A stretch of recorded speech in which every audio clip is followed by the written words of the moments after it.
ശബരിമലയിലെ ആചാരാനുഷ്ഠാനങ്ങളുമായി ബന്ധമില്ലെങ്കിലും ഇവിടെ എത്തുന്ന ഭക്തർക്ക് ഏറെ പ്രിയമേറിയ ഒന്നാണ് വെടിവഴിപാട്. ദിവസേന ആയിരക്കണക്കിന് ഭക്തരാണ് ആഗ്രഹസാഫല്യത്തിനും ഉപകാരസ്മരണയ്ക്കുമായി വെടിവഴിപാട് നേർച്ചയിൽ പങ്കാളികളാകുന്നത്. ധർമ്മശാസ്ത്രാവിങ്കൽ അർപ്പിക്കുന്ന ശ്രേഷ്ഠമായ വഴിപാടാണ് സ്വാമി. വെടിവഴിപാടുകൾ, വെട്ടുവഴിപാടുകൾ, വേട്ട അർച്ചനകൾ സ്വാമി, ശരണബലി വഴിപാടുകൾ.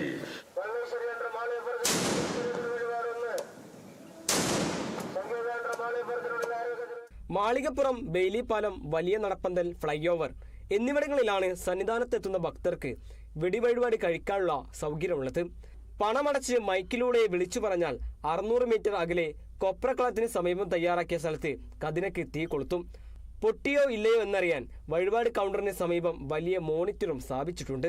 ഇവിടെ ഇപ്പോൾ 2 സ്ഥലങ്ങളിലാണ് വെടിവഴിപാട് നടക്കുന്നത്. മാളികപ്പുറത്തും സന്നിധാനത്തും.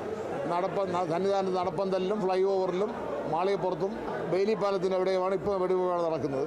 ശബരി പീഠത്തിലുണ്ടായിരുന്നു, ഫോറസ്റ്റുകാർ എതിർപ്പ് മൂലം അത് ഇപ്പോൾ മുടങ്ങിക്കിടക്കുകയാണ്. ഒരു സീസണിൽ ഏകദേശം ഒരു 1500 കിലോയോളം വെടിവഴിമരുന്ന് ഉപയോഗിക്കുന്നുണ്ട്.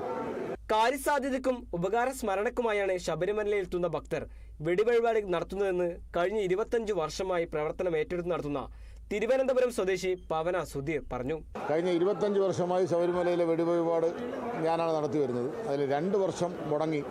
ഇവിടെ വെടിവഴിപാടിന് വന്നുകൊണ്ടിരിക്കുന്ന അവരുടെ ഓരോരോ കാര്യങ്ങൾ, അവരുടെ വിദ്യാഭ്യാസ ഉന്നതി, വിവാഹം തുടങ്ങി ഒരുപാട് കാര്യങ്ങൾ അവർ ആവശ്യപ്പെട്ടുകൊണ്ടാണ് വെടിവഴിപാട് നടത്തുന്നത്. തടസ്സങ്ങൾ നീങ്ങുന്നതിന് വേണ്ടിയിട്ട് ചെയ്യുന്നത്. അവർക്കത് മാറുകയും ചെയ്യുന്നു. അവർ വീണ്ടും അടുത്ത വർഷം വന്ന് വീണ്ടും എണ്ണത്തിൽ കൂടുതൽ വെടിവെച്ചിട്ട് പോവുകയാണ് ചെയ്യുന്നത്.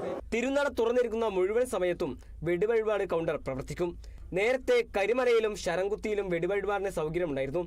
വന്യമൃഗങ്ങൾക്ക് ശല്യമാകുമെന്ന വനംവകുപ്പിന്റെ വാദത്തെ തുടർന്ന് നിർത്തലാക്കുകയായിരുന്നു.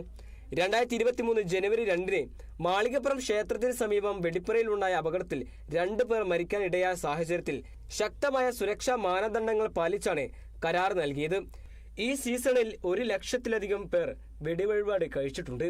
ഈ ഉത്സവകാലത്ത് 1500 കിലോ വെടിമരുന്ന് ഉപയോഗിക്കാനാണ് എക്സ്പോഷർ കൺട്രോൾ ബോർഡിന്റെ അനുമതി. Kerala vision news, Sannidhanam.